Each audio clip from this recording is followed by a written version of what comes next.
Well, you spoke several times before about ideological subversion. That is a phrase that I'm afraid some Americans don't fully understand.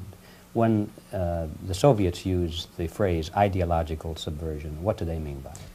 Ideological subversion is the process which is legitimate, overt, and open. You can see it with your own eyes. All you have to do, all American mass media has to do, is to unplug their bananas from their ears, open up their eyes, and they can see it. There is no mystery. There is nothing to do with espionage. I know that espionage intelligence gathering looks more romantic. It sells more deodorants through the advertising, probably. That's why your Hollywood producers are so crazy about James Bond type of thrillers. But in reality, the main emphasis of the KGB is not in the area of intelligence at all. According to my opinion and opinion of many defectors of my caliber, only about 15% of time, money, and manpower is spent on espionage as such. The other 85% is a slow process which we call either ideological subversion or active measures, активные мероприятия in the language of the KGB, or psychological warfare. What it basically means is to change the perception of reality of every American to such an extent that despite of the abundance of information, no one is able to come to sensible conclusions in the interests of defending themselves, their families, their community, and their country. It's a great brainwashing process which goes very slow, and it's divided in 4 basic stages. The first one being demoralization. It takes from 15 to 20 years to demoralize a nation. Why that many years? Because this is the minimum number of years which requires to educate one generation of students in the country of your enemy, exposed to the ideology of the enemy. In other words, Marxism-Leninism ideology is being pumped into the soft heads of at least 3 generations of American students without being challenged or counterbalanced by the basic values of Americanism, American patriotism. The result you can see. Most of the people who graduated in the 60s, dropouts or half-baked intellectuals, are now occupying the positions of power in the government, civil service, business, mass media, educational system. You are stuck with them. You cannot get rid of them. They are contaminated. They are programmed to think and react to certain stimuli in a certain pattern. You cannot change their mind, even if you expose them to authentic information, even if you prove that white is white and black is black, you still cannot change the basic perception and the logic of behavior. In other words, these people, the process of demoralization is complete and irreversible. To get rid of society of these people, you need another 20 or 15 years to educate a new generation of patriotically minded and common sense people who would be acting in favor and in the interests of United States society. And yet these people who've been programmed and, as you say, in place and who are favorable to an opening with the Soviet concept, these are the very people who would be marked for extermination in this country? Most of them, yes. Simply because the psychological shock when they will see in future what the beautiful society of equality and social justice means in practice, obviously they will revolt. They will be very unhappy, frustrated people. And the Marxist-Leninist regime does not tolerate these people. Obviously they will join the links of dissenters, dissidents. Unlike in present United States, there will be no place for dissent in future Marxist-Leninist America.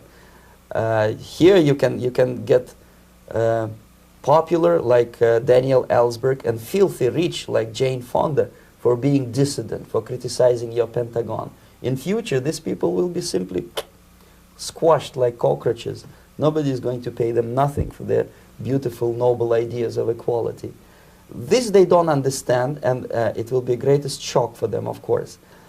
The demoralization process in the United States is basically completed already.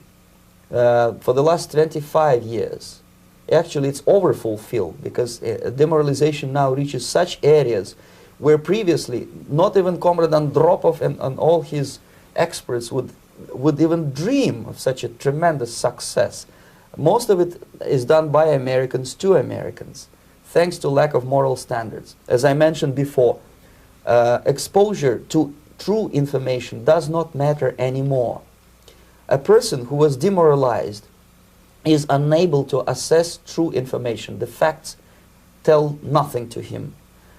Even if I shower him with information, with authentic proof, with documents, with pictures, even if I take him by force to the Soviet Union and show him concentration camp, he will refuse to believe it until he is going to receive a kick in his fat bottom. When a military boot crashes his, then he will understand, but not before that. That's the tragic of the situation of demoralization.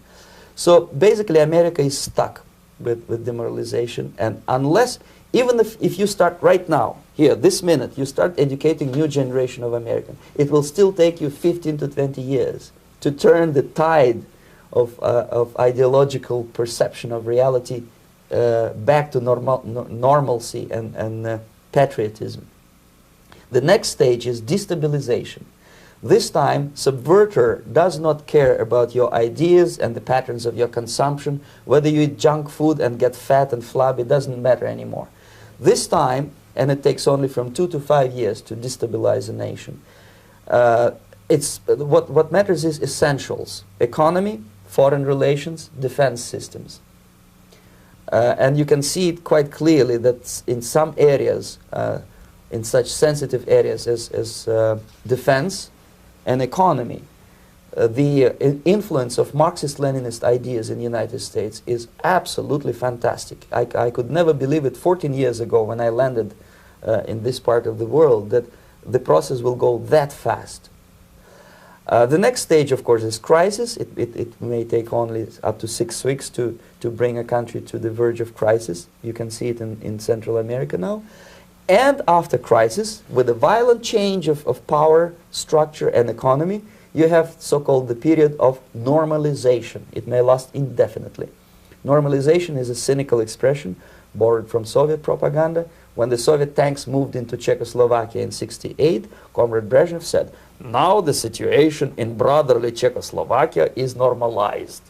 This is what will happen in the United States if you allow all these schmucks to bring the country to crisis, to promise people all kind of goodies and the paradise on earth, to destabilize your economy, to eliminate the principle of free market competition, and to put a big brother government in Washington, D.C., with benevolent dictators like Walter Mondale, who will promise lots of things, never mind whether the promises are fulfillable or not. He will go to Moscow to kiss the bottoms of new generation of Soviet assassins. Never mind. He will create false illusions that the situation is under control. Situation is not under control. Situation is disgustingly out of control. Most of the American politicians, media, and educational system trains another generation of people who think they are living at a peacetime. False. United States is in the state of war, undeclared total war against the basic principles and the foundations of this system. And the initiator of this war is not Comrade Andropov, of course. It's the system. However ridiculous it may sound, the world communist system or the world communist conspiracy, whether I scare some people or not, I don't give a hoot. If you are not scared by now, nothing can scare you. But you don't have to be paranoid about it. What actually happens now, that unlike myself, you have literally several years to live on unless the United States wake up. The time bomb is ticking. With every second, the disaster is coming closer and closer. Unlike myself, you will have nowhere to defect to, unless you want to live in Antarctica with penguins. This is it. This is the last country of freedom and possibility. Okay, so what do we do? What is your recommendation to the American people? Well, the immediate thing that comes to my mind is, of course, There must be a very strong national effort to educate people in the spirit of real patriotism, number one. Number two, to explain them the real danger of socialist, communist, whatever, welfare state, big brother government.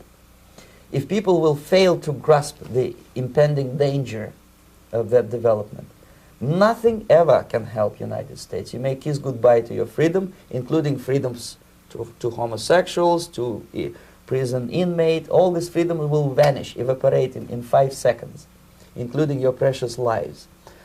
The second thing, the moment at least part of United States population is convinced that the danger is real, they have to force their government. And I'm not talking about sending letters, signing petitions, and all this beautiful, noble activity. I'm talking about forcing United States government to stop aiding communism. Because there is no other problem more burning and urgent than to stop the Soviet military-industrial complex from destroying whatever is left of the free world. And it is very easy to do. No credits, no technology, no money, no political or diplomatic recognition, and of course no such idiocy as grain deals to USSR. The Soviet people, 270 millions of Soviets, will be eternally thankful to you if you stop aiding a bunch of murderers who sit now in Kremlin and whom President Reagan respectfully calls government. They do not govern anything, least of all such complexity as the Soviet economy. So basic, two very simple, maybe too simplistic answers or solutions, but nevertheless they are the only solutions. Educate yourself, understand what's going on around you. You are not living at the time of peace. You are in a state of war, and you have precious little time to save yourself. You don't have much time, especially if you are talking about young generation. There's not much time left for convulsions to the beautiful disco music. Very soon it will go, just overnight. If we are talking about capitalists or wealthy businessmen, I think they are selling the rope on which they will hang very soon. If they don't stop, if they cannot curb their unsettled desire for profit, and if they keep on trading with the monster of the Soviet communism, they are going to hang very soon. And they will pray to be killed, but unfortunately they will be sent to Alaska probably to manage industry of slaves. It's simplistic. I know it sounds unpleasant. I know Americans don't like to listen to things which are unpleasant. But I have defected not to tell you the stories about such idiocy as microfilm, James Bond type espionage. This is garbage.